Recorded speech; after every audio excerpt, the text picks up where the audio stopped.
Executive Cabinet Member for Highways meeting. Let's start with the agenda. First item is monitoring of Executive Cabinet Member decision enclosed. Yeah, we've got that pretty much up to date now. All officers have been working hard on getting that up to date. So that's the latest we've got at the moment. Councillor Hayes. Yes, sorry to raise this again, but it's page 3, the speed enforcement, Smithilstein Road.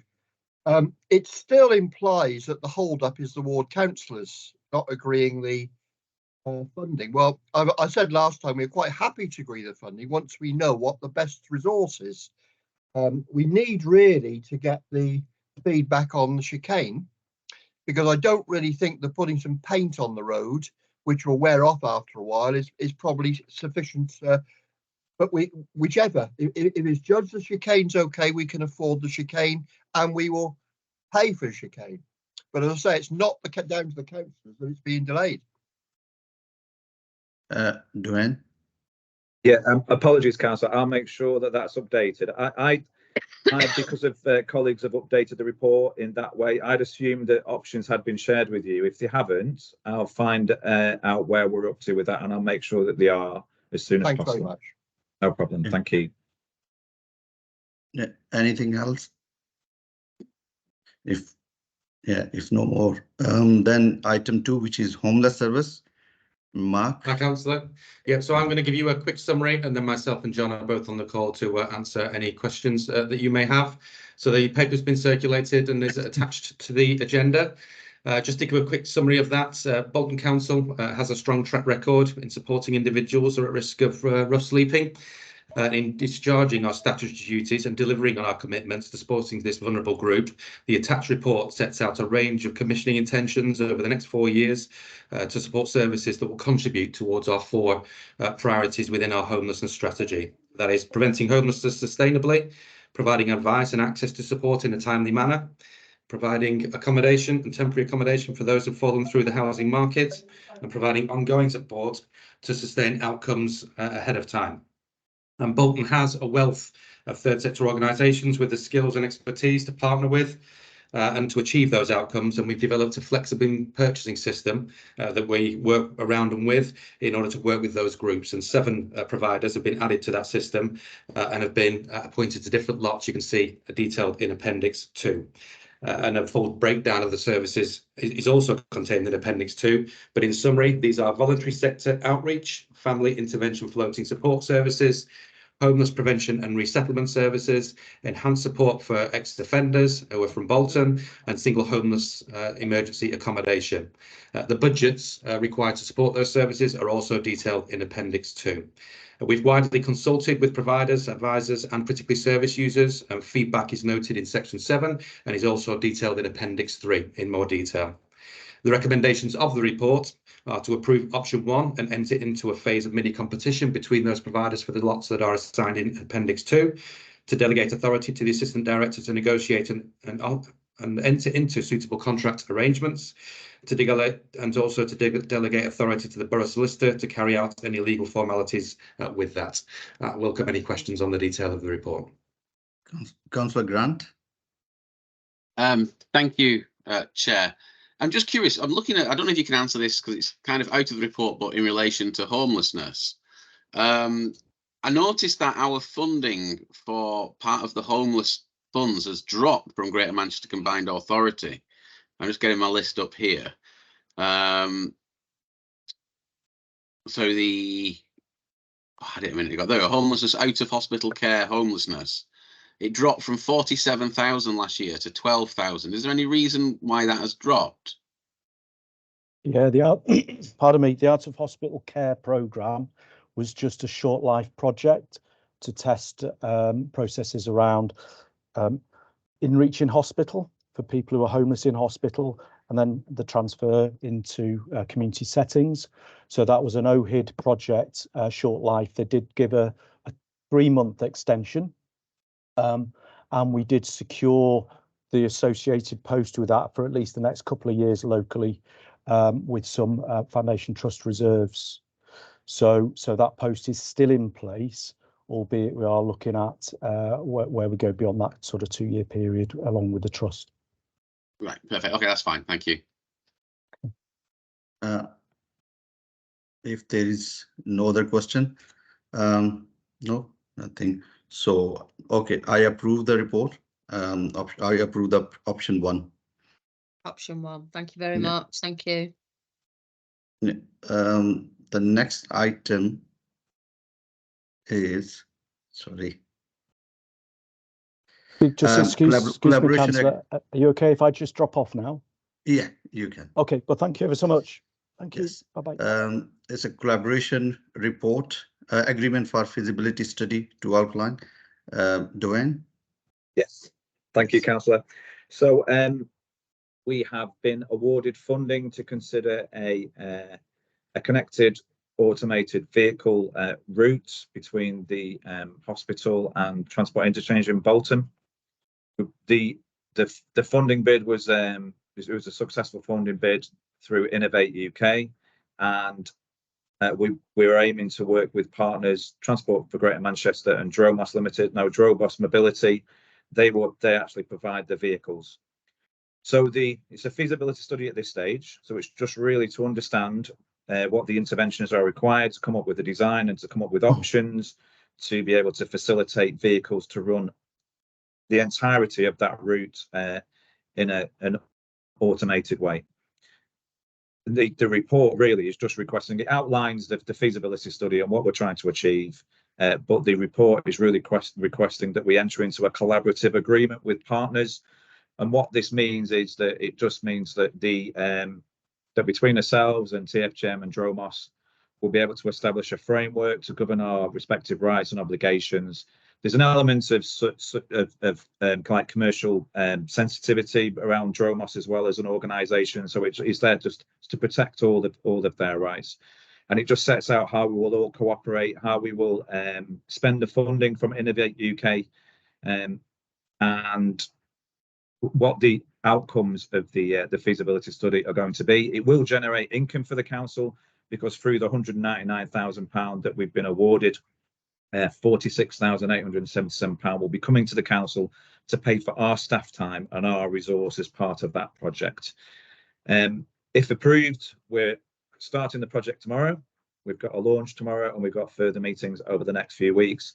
The feasibility study needs to be submitted back to Innovate UK next October.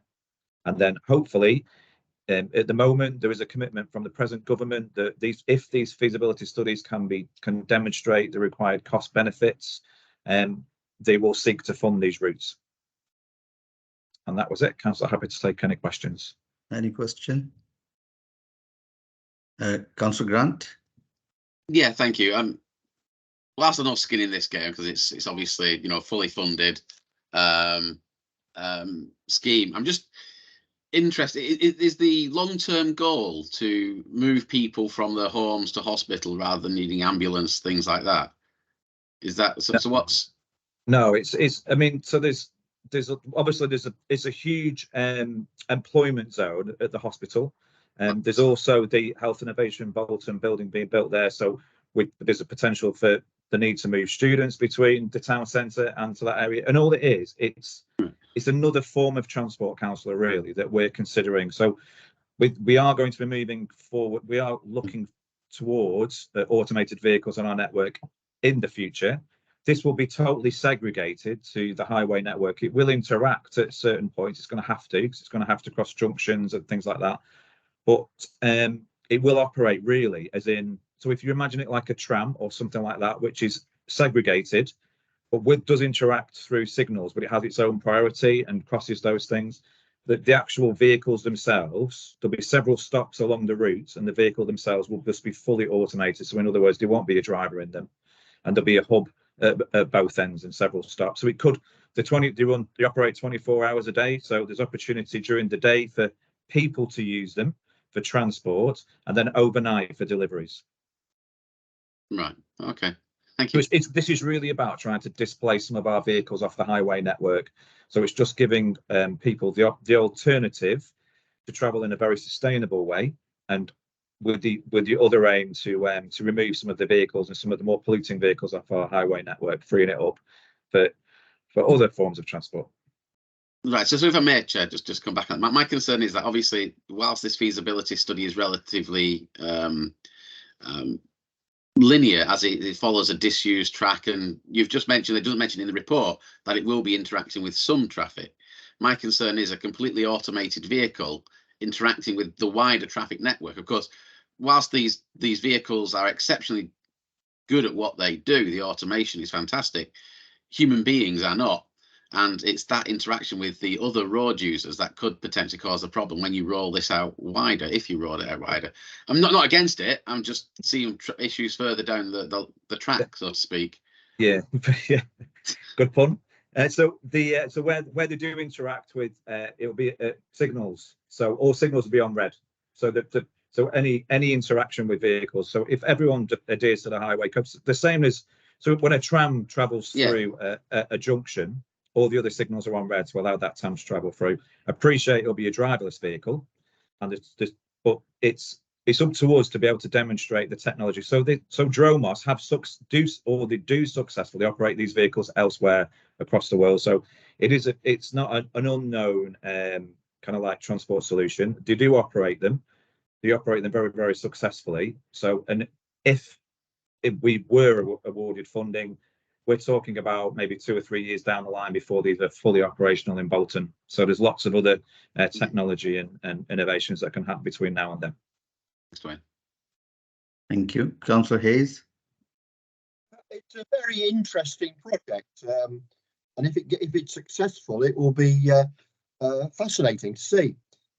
Councillor Grant's already touched on part of what I was going to say, but are we looking longer term at extensions? I mean, I can think of the route between Horwich and Bolton and West Horton and Bolton being quite high on the list, for example. Well, you're very right there, Councillor. So we've got phase 1, which the feasibility study is seeking to prove that we can deliver. We're already looking at phase 2, which would take the route through from the hospital through to Logistics North. Obviously, another huge employment zone, which could be better served by public transport, particularly from the town centre. And bear in mind, because it's totally segregated, these would be very, very fast routes, much faster than the present routes of driving or on any other forms of transport, because they are direct point to point. And then from Logistics North, we do have an opportunity to consider, with all the development that's happening around West Horton, to take it to West Horton, and then potentially as a phase 4 to bring it from West Horton back into the town centre again. So it is, all of these things will go back as part of the feasibility study. We will not just be looking at this route in isolation. We will be saying to Innovate UK and the DfT, look, we can make this work, but then there's an opportunity for phase 2, there's an opportunity for phase 3, opportunity to phase 4, and then have that wider network. So it's not just running in total isolation, point to point. We've got that wider network serving a much greater area of Bolton and other employment zones.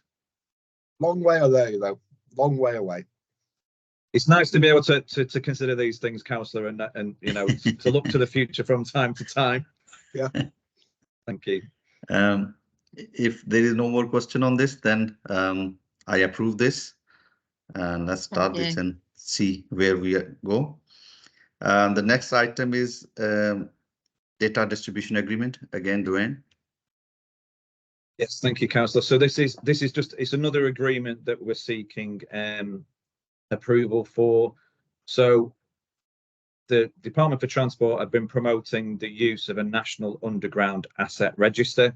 At the moment, all organisations are responsible for keeping records of where our underground assets are.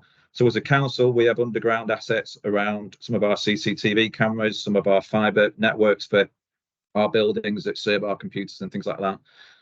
Obviously, within highways, there's loads of other assets that are within the highway network. And unfortunately, lots of work on the highways are delayed annually because of service strikes, which delays the work, but obviously also has an associated cost, and then all the associated disruption because people have lost services. So the aspirations of the DfT were to have a national register where all this information was contained and all partners can access it. So the request is that we share our data through the agreement And we will also have access as a partner. We will have access to everybody else's.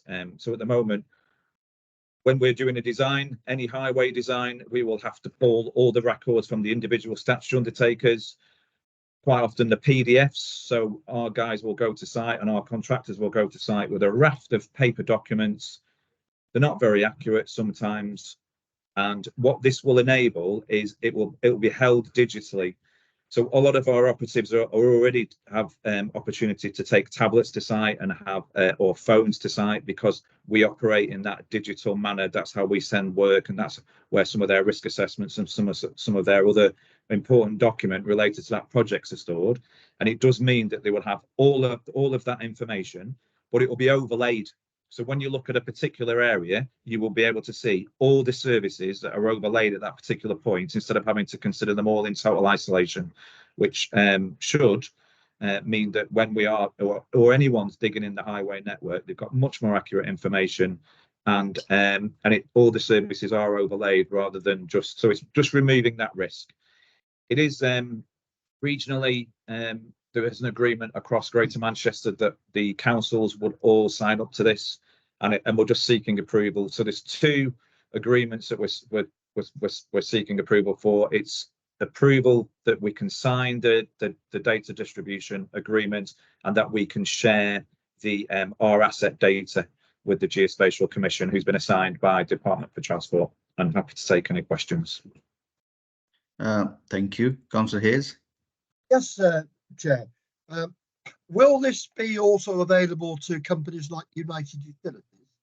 Because I mean, in this area, we twice had the problem recently of United Utilities coming to repair a water main leak and going through an electric cable and putting all the lights out.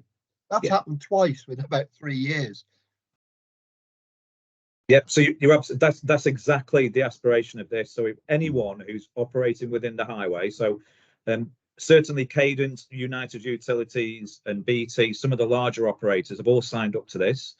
We're reaching out to some of the more, or the Geospatial Commission is reaching out to some of the more smaller operators that have fibre, like Grain and other like fibre operators that have services in the network as well, to make sure that all of that, and Virgin Media and things like that, to make sure that all of those are overlaid. We will never wholly rely on this information. We will, this information will be live and available to our operatives on site, but the design team will always do a check to make sure that everything is contained on there. And if there's any other like fibre that we're picking up from our data and our records, that will go as an additional pack. But I mean, it's one of those things. The more people that join this, and the more people that share the information, the safer and the more efficient and better it's going to be for everyone.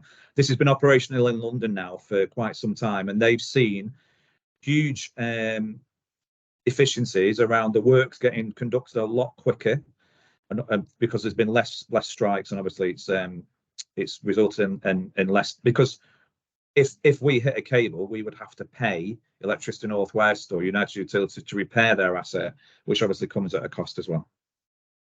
Good. Yeah. If there is no more question, then I approve both, and I think that concludes our meeting. Thank you everyone for attending. Thank you. Thank you, Councillor. Thank you very much. Okay. Bye. Thank you. Bye-bye. Bye-bye.